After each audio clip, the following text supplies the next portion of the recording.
कौवे की चार बातें हमेशा याद रखो। भूखे मर जाना, पर इन चार लोगों से कभी भी मदद की भीख नहीं मांगना, तो कभी दुखी नहीं रहोगे। नमस्कार दोस्तों, एक बार फिर से स्वागत है आपका अपने YouTube चैनल गगन ज्ञान सरोवर में। जो दर्शक चैनल पर पहली बार आए हैं उनसे निवेदन है कि चैनल को सब्सक्राइब करें, बेल आइकन को भी ऑन करें, जिससे प्रत्येक वीडियो की सूचना सबसे पहले आपको मिले। तो दोस्तों बने रहिए हमारे साथ वीडियो की समाप्ति तक। दोस्तों आज फिर एक नया प्रसंग लेकर के आए हैं। आज मैं आपको एक ऐसी कहानी सुनाऊंगा जिसे सुनने के बाद पता चलेगा कि भले ही भूखे मर जाओ, पर ऐसे चार लोगों से कभी भी मदद नहीं मांगना चाहिए। मित्रों, कहानी को पूरा अवश्य सुनिएगा क्योंकि यह बहुत ही शिक्षाप्रद कहानी है। मित्रों, किसी जंगल में एक वृक्ष पर एक कौवे का जोड़ा रहता था, मगर उस जंगल में अकाल पड़ गया था जिससे सारे पक्षी वहाँ से जा चुके थे। कुछ ही पक्षी बचे थे। कौवा और कौवी को कई दिन भूखे गुजर गए। उन्हें पेट भरने के लिए कोई भोजन नहीं मिला था।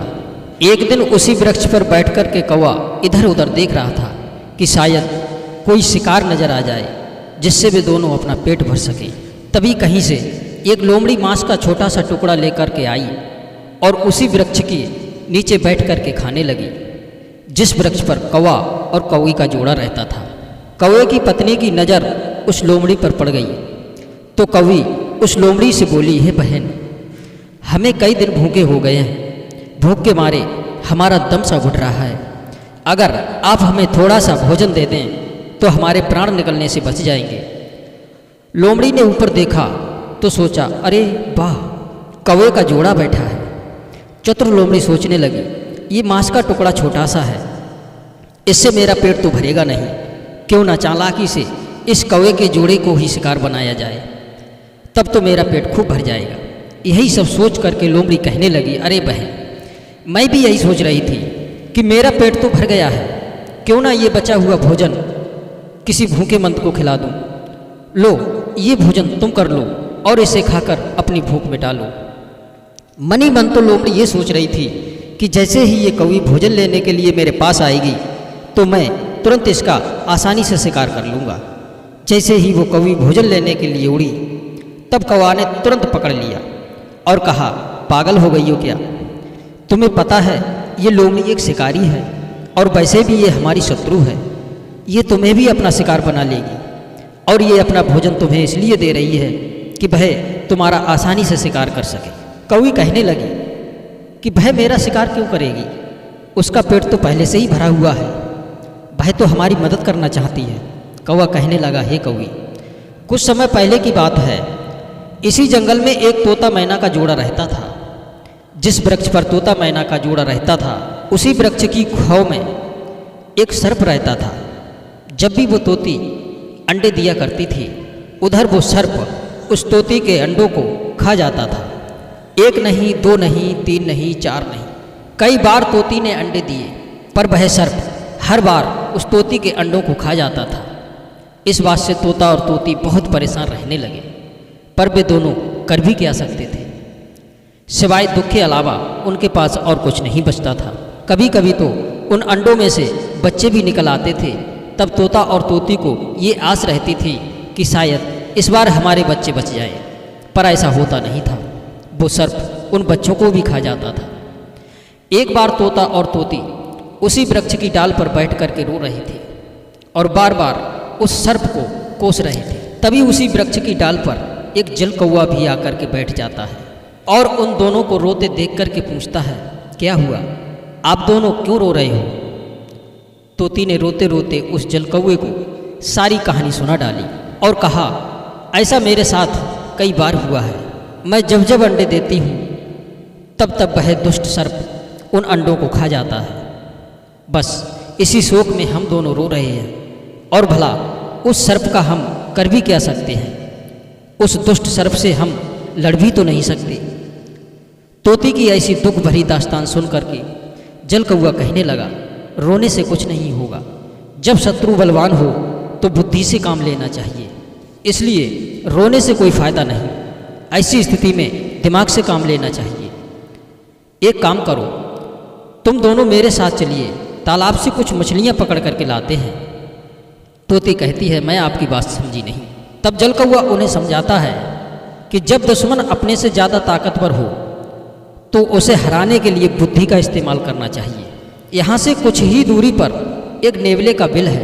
उन मछलियों को नेवले के बिल से लेकर के सर्प के बिल तक गिराना होगा। वह नेवला उन मछलियों को खाते खाते सर्प के बिल तक पहुँच जाएगा। जब नेवला सर्प को देखेगा तो वह उस सर्प को मार देगा। इस तरह से तुम्हारे शत्रु से तुम्हें छुटकारा मिल जाएगा। तोता और तोती उस जलकौए की बात को समझ गए और उसकी बात मान लेते हैं और वे तीनों तालाब में जाते हैं, कुछ मछलियों को पकड़ कर लाते हैं और उस नेवला के बिल से लेकर के सर्प के बिल तक जगह जगह मछलियों को गिरा देते हैं। जब नेवला अपने बिल से निकलता है तो उसे दरवाजे पर एक मछली दिखाई देती है। फिर आगे बढ़ता है तो दूसरी, तीसरी, चौथी, क्रम बाई क्रम इसी तरीक़ा से उन मछलियों को खाते खाते नेवला सर्प के दरवाजे तक पहुंच जाता है। उधर जब सर्प अपने बिल से बाहर निकला तो सर्प और नेवला का युद्ध छिड़ जाता है। लड़ते लड़ते नेवला सर्प के टुकड़े टुकड़े कर देता है। तोता और तोती उसी पेड़ की डाली पर बैठे बैठे ये सब देख रहे थे। जब तोती ने देखा कि हमारा शत्रु मारा जा चुका है तो वो तोती उस नेवला को दिल से धन्यवाद देना चाहती है। तोती कहने लगी, हे नेवला भैया, आपका बहुत बहुत धन्यवाद। आपने हमारे शत्रु को मार दिया है। आज आपने इसे मारकर हमारे सारे दुख दूर कर दिए। मैं आपको दिल से धन्यवाद देती हूँ। नेवला समझ गया कि ये सारी चाल इस तोती की थी। तब नेवला कहता है, वाह तोती, मैंने तुम्हारे दुश्मन को मार दिया है तो तुम ऊपर से ही धन्यवाद दे रही हो, नीचे आकर धन्यवाद दो। तो वो तोती नीचे नेवले को धन्यवाद देने के लिए आती है तो वो नेवला उस तोती को भी मार कर खा जाता है। तोता ऊपर बैठा बैठा सोचने लगा कि एक दुश्मन से छुटकारा पाया तो दूसरे के चुंगल में फंस गए। एक दुख से उभरे नहीं तब तक दूसरे दुख में डूब गए। यही सब बातें वो कौवा अपनी कवि को समझा रहा था कि जो जात से हमारा शत्रु हो उस पर तनिक भी विश्वास नहीं करना चाहिए। इसलिए कवि, तुम मेरी बात मानो, ये लोमड़ी हमारी शत्रु है और हमें अपने शत्रु पर बिल्कुल भी विश्वास नहीं करना चाहिए। कौवा कहने लगा, हे कवि, ऐसे 4 लोगों से कभी भी मदद की भीख मत मांगना। कवि ने पूछा, कौन से हैं वे 4 लोग जिनसे मदद की भीख नहीं मांगना चाहिए? कौवा कहने लगा, सुनो, वे 4 लोग हैं। नंबर 1, अपना दुश्मन। अपने दुश्मन से कभी भूलकर भी मदद नहीं मांगना चाहिए। अगर अपने शत्रु से मदद मांगोगे तो वह मदद करने की बजाय आप पर वार करेगा और वो हमेशा आपको नीचे गिराने की कोशिश करेगा। इसलिए अपने शत्रु से कभी भी मदद की भीख नहीं मांगना चाहिए। नंबर 2, अभिमानी। अभिमानी व्यक्ति से भी कभी मदद नहीं मांगनी चाहिए, क्योंकि वह अपने घमंड में आकर आपकी मदद की बजाय आपका अपमान भी कर सकता है। इसलिए अभिमानी से भी कभी मदद नहीं मांगना चाहिए। नंबर 3, कपटी।